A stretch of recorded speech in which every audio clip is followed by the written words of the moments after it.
Operation सिंदूर में एक जंग सेना लड़ रही थी जो पाकिस्तानी फौज पर हमले के शक में दिख रहा था, लेकिन इस दौरान एक जंग सरहद पर और लड़ी जा रही थी और वो थी पाकिस्तानी जासूसी के खिलाफ। राजस्थान में पाकिस्तानी जासूसों के बड़े नेटवर्क का खुलासा हुआ है। सरहदी इलाकों में ऐसे जासूस पकड़े गए जो राजस्थान में कांग्रेस सरकार के दौरान मंत्री के पीए तक रह चुके हैं। मोबाइल पर तरह तरह की अदाएं दिखाती हसीना,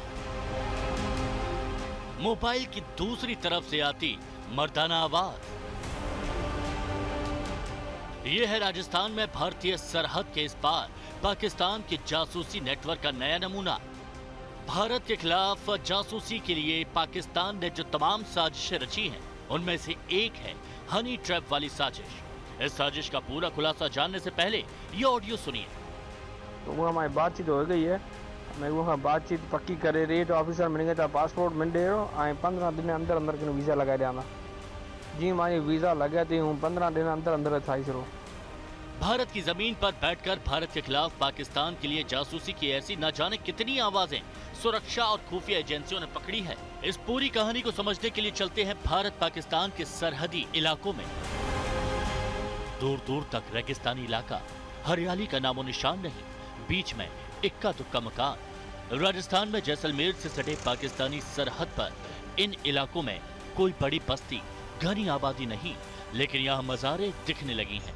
रेगिस्तान में मस्जिदें नजर आने लगी हैं और सरहदी इलाकों में इन मज़ारों, मस्जिदों की मौजूदगी से भी बड़ा खतरा ये पता चला है कि इन इलाकों में पाकिस्तान ने जासूसी का बड़ा नेटवर्क खड़ा कर लिया है। और अब ऑपरेशन सिंदूर के दौरान बीएसएफ, सेना, पुलिस, स्थानीय प्रशासन और खुफिया एजेंसियों ने इन सरहदी इलाकों में सख्त चौकसी की तो जासूसी के एक बड़े नेटवर्क का खुलासा हुआ। शकूर खान, भवानी, पठान खान, ऐसे न जाने कितने नाम हैं जिन्हें सुरक्षा एजेंसियों ने पाकिस्तान के लिए जासूसी करने के आरोप में पकड़ा है। इनमें से शकूर खान नाम का शख्स तो कांग्रेस सरकार में मंत्री रहे सालेह मोहम्मद का पीए रह चुका है और इस दौरान वो 8 बार पाकिस्तान जा चुका है।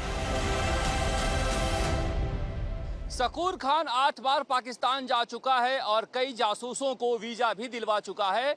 वो पाकिस्तानी दूतावास के अधिकारियों, कर्मचारियों के भी संपर्क में था। ऑपरेशन सिंदूर के बाद 2 बैंक खाते भी बंद कराए हैं, मगर सुरक्षा एजेंसियों के लिए चिंता की बात यह है कि कांग्रेस शासन के दौरान कैबिनेट मंत्री रहे सालेह मोहम्मद के पीए के रूप में ये कई संवेदनशील क्षेत्रों का भी बॉर्डर इलाके में मंत्री के साथ दौरे कर चुका है।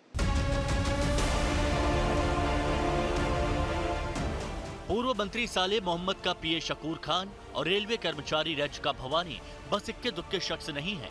सरहदी इलाकों में पाकिस्तान ने तरह तरह के हथकंडे अपनाकर जासूसी के नाम पर ऐसे न जाने कितने नेटवर्क बना रखे हैं जो भारतीय सुरक्षा से जुड़ी जानकारियां पाकिस्तान को भेजते हैं।